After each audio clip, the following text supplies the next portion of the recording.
Hey, bonjour les radieux et radieuses, bienvenue à ma chaîne Être Radieuse TV. Mon nom à moi, c'est Josiane et aujourd'hui sur ma chaîne, je vais parler du panettone.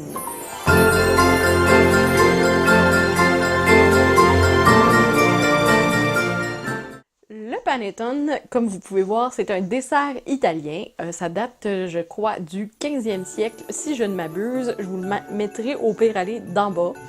Et puis, ce dessert-là, en fait, c'est un peu comme un pain, mais comme un pain aux fruits qu'on mange, ou tu sais, le gâteau aux fruits qu'on a dans le temps des fêtes.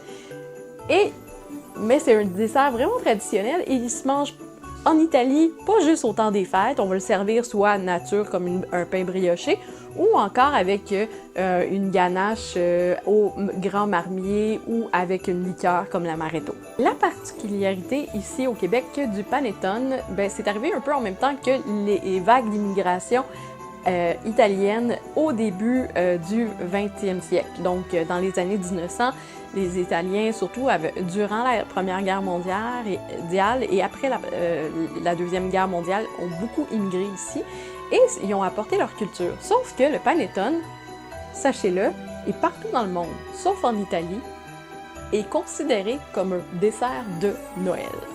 La raison, c'est que ils sont faits traditionnellement en Italie. Donc, autrefois, et c'est de là la tradition, les choses n'étaient pas shippées nécessairement par avion, mais par bateau cargo. Ça se conserve assez bien. Alors, ça pouvait aller à Noël ou aux environs de Noël que ça arrivait ici sur le marché canadien. Mais, aujourd'hui, c'est un peu plus facile d'en avoir, mais on a gardé cette tradition-là que c'était exclusivement à Noël, ce dessert de la petite enfance, du souvenir et tout. Et puis tous les Italiens que je connais achètent ça en quantité monstrueuse ou en fond, ceux qui ont des recettes en fond à la maison.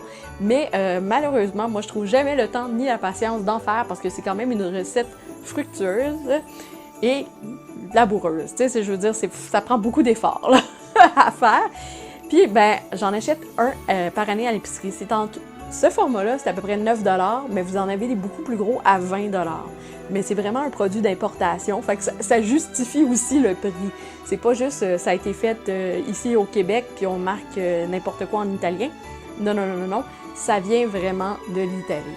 C'est délicieux, moi j'aime beaucoup en manger au déjeuner, pas juste en dessert, au déjeuner.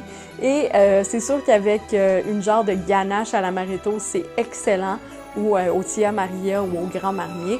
Et généralement, qu'est-ce qu'on va trouver là-dedans? C'est des fruits sèches et ça prend juste, dans le poids, ça prend au moins 20% des fruits séchés, tels que le raisin de Corinthe, mais aussi des écorces d'orange confits et des choses comme ça.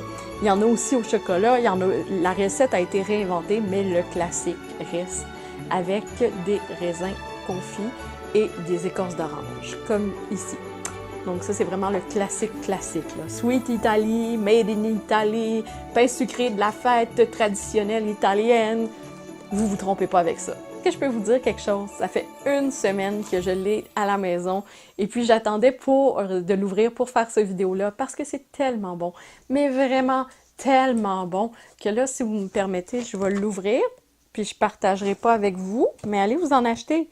Sérieusement, c'est vraiment une bonne découverte. Puis si vous voulez mettre quelque chose d'original sur la table et que vous ne connaissiez pas ça, vous allez adopter ça.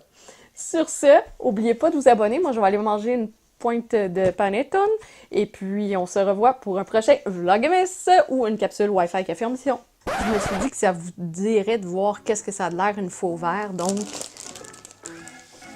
le voici, le fameux gâteau. Ça vient dans un sac pour garder le moist, l'humidité du dessert et tout.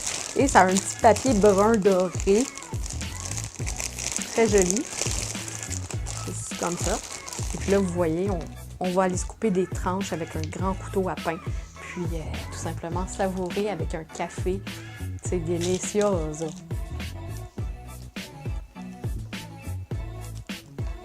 Donc, il a l'air vraiment moelleux.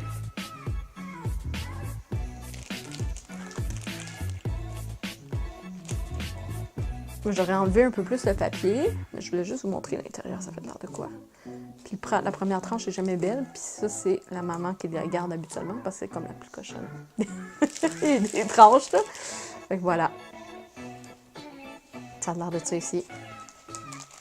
Est-ce qu'on a au moins 20% de fruits? On va le découvrir en la mangeant plus tard.